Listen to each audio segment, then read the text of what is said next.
warahmatullahi wabarakatuh. Halo semuanya, perkenalkan saya Rima Puspita, selaku moderator dari kelompok 9. Kami ingin mempresentasikan hasil diskusi dari kelompok kami yang berjudul Latar Belakang Teks Laporan dan Menulis Teks Laporan.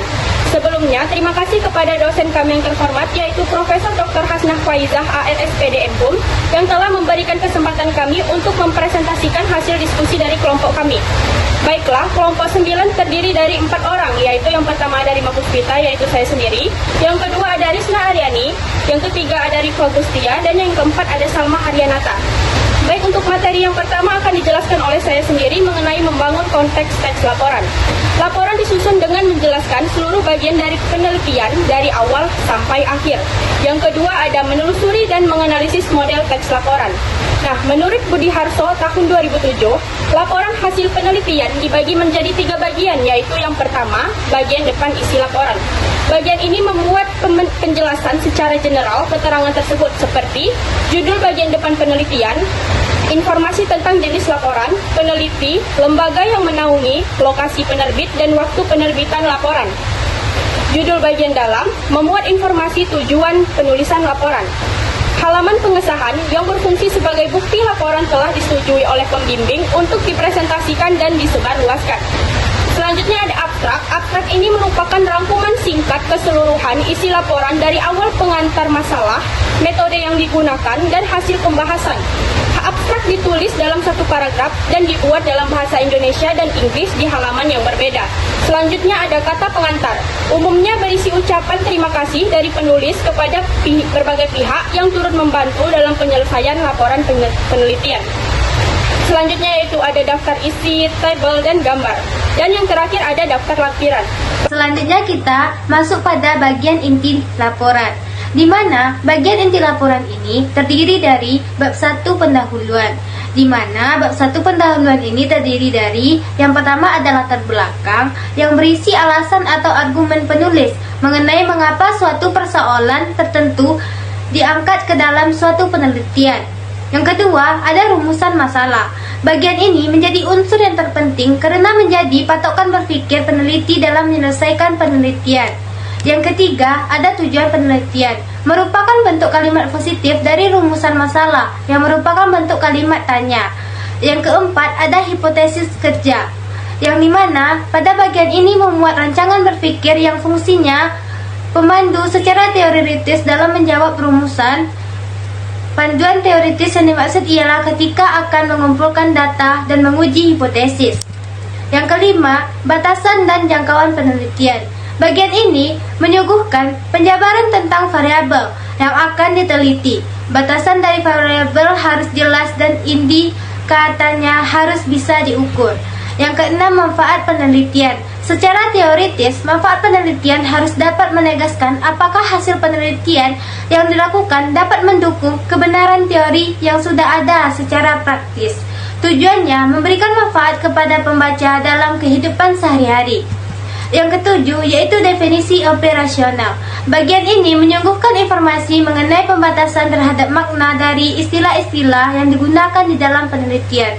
Dengan adanya bagian ini diharapkan pembaca tidak salah dalam menafsirkan istilah yang digunakan penulis dalam penelitiannya.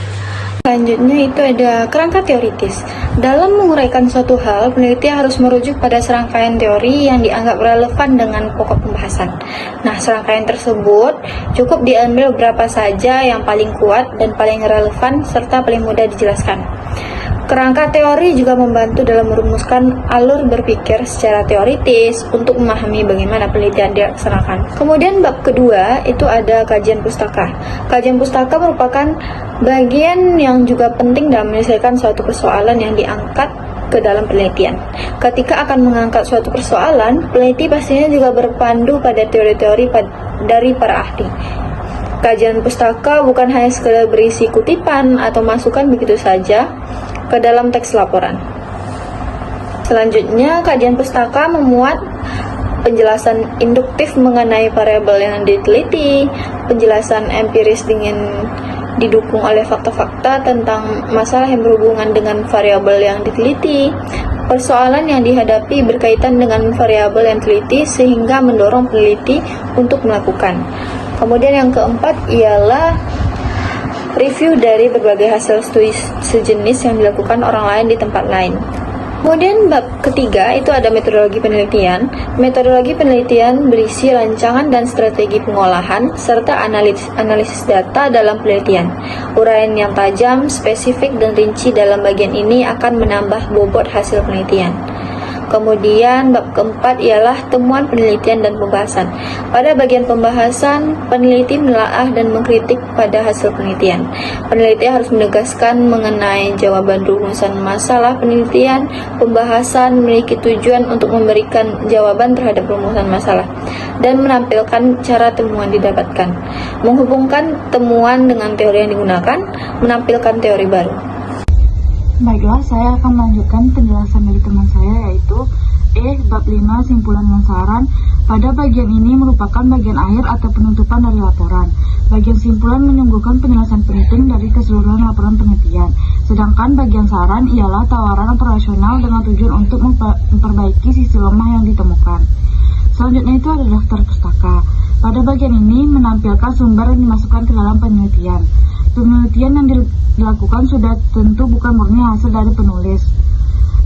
Penelitian ilmiah tetap harus memasukkan pendapat para ahli.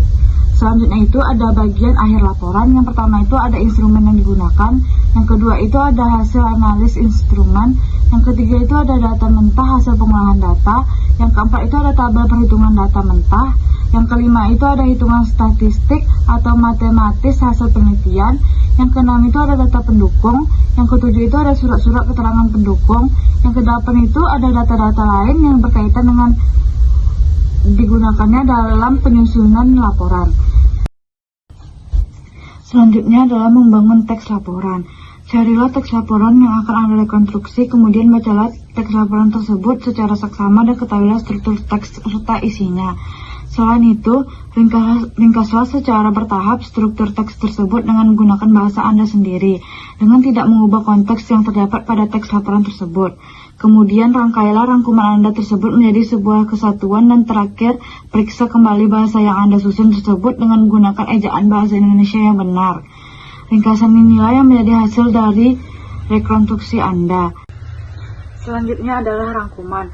Teks laporan penelitian merupakan teks yang dibuat untuk melaporkan suatu penelitian yang sudah dilakukan sebelumnya.